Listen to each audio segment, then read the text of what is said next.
WB college admission merit list কীভাবে check করবেন 2024। তো এইখানে বলবো আপনি কীভাবে আপনি চেঞ্জ করবেন এবং আপনার মেরিট লিস্টে নাম এসেছে কি না, আর ক্যান্সেল হয়েছে কি না, এবং আপনি অ্যালয়েড হয়েছেন কি না, পুরো ডিটেলের সঙ্গে আপনি জানতে পারবেন। এবং আপনার নাম যদিও না আসে তো নেক্সট মেরিট লিস্ট কবে আসবেন, ওই মেরিট লিস্টে আপনার নাম আসবে কি না আপনিও জানতে পারবেন। সিম্পল আপনি কী করবেন, গুগল ব্রাউজার ওপেন করে এখানে লিখতে হবে WBCAP লিখে আপনাকে সার্চ করতে হবে। সার্চ করার পর আপনি আপনার মেরিট লিস্ট চেক করতে পারবেন। এখানে যখনই আপনি সার্চ করবেন একটি ওয়েবসাইট চলে আসবে, যেটা গভর্নমেন্টের ওয়েবসাইট আপনি দেখতে পাচ্ছেন অ্যাডমিশন পোর্টাল বলে। এই অপশানে আপনাকে ক্লিক করতে হবে।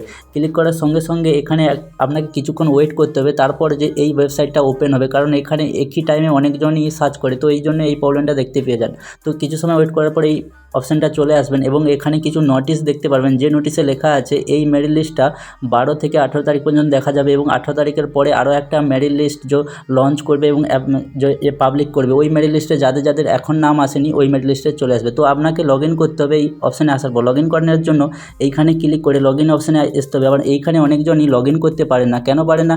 ইমেল আইডি এবং পাসওয়ার্ড লাগে। তো এর জন্য আপনি কী করবেন, সবার থেকে আসান তালিকা হচ্ছে এখানে ওটিপি যে অপশান আছে লগ ইন ইউজ ওটিপি, এইখানে ক্লিক করতে হবে। ক্লিক করার পর আপনার যে ইউজার আইডি হচ্ছে আপনার ইমেল আইডি দেওয়ার পর এখানে সেন্ড ওটিপিতে যখনই আপনি ক্লিক করবেন তো এইখানে কী হবে, একটি ওটিপি আসবে না, আপনার মোবাইল নাম্বারে ওটিপি আসবে। ওই মোবাইল নাম্বারের ওটিপিটা যখনই আপনি এখানে দিয়ে দেবেন তো আপনার যে এই পেজটি ওপেন হয়ে যাবে। কিছুটা এরকম দেখতে হবে, যার নাম ডিটেলস এবং দেখতে পাচ্ছেন। তারপরে এর নিচে যখনই আসবেন আপনার যদি মেরিট লিস্টে নাম আসে তো এর নিচে আপনি অ্যালাউড বলে দেখতে পেয়ে যাবেন এবং পুরো ডিটেলস আপনি নিচে দেখতে পাবেন। কিন্তু অনেকজনের কী হয়, এই মেরিট লিস্টে নাম আসেনি, যাদের যাদের নাম আসে না কিছুটা এরকম দেখতে পেয়ে যাবেন এবং আপনি যে কলেজে অ্যাডমিশন নিয়েছেন এইটা এরকম দেখাবে।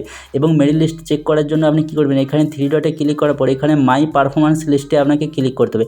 ক্লিক করার সঙ্গে সঙ্গে আপনার পুরো যতগুলো কলেজে আপনি অ্যাপ্লাই করেছিলেন সবগুলো দেখতে পাওয়া যাবেন। এবং এখানে যদি মেরিট লিস্টে কোনো অ্যাপ্লাই এবং অ্যালয়েড হয় তো এখানে দেখতে পেয়ে যাবেন। এবং এগুলো যদি নাম না আসে তো আপনি নেক্সট 18 তারিখের পরে আবার একটা মেরিট লিস্ট লঞ্চ করবে এবং নোটিশ জারি করবে, সেখানে আপনি দেখতে পাচ্ছেন ওখানে হতে পারে কি আপনার মেরিট লিস্টে নাম চলে আসবে। তো এইরকম আপনি আপনার মেরিট লিস্ট চেক করতে পারবেন এবং জানতে পারবেন। তো ভিডিওটি পছন্দ হলে চ্যানেলটিকে সাবস্ক্রাইব করে রাখুন। দেখা হচ্ছে পরের ভিডিওতে, ততক্ষণ বাই।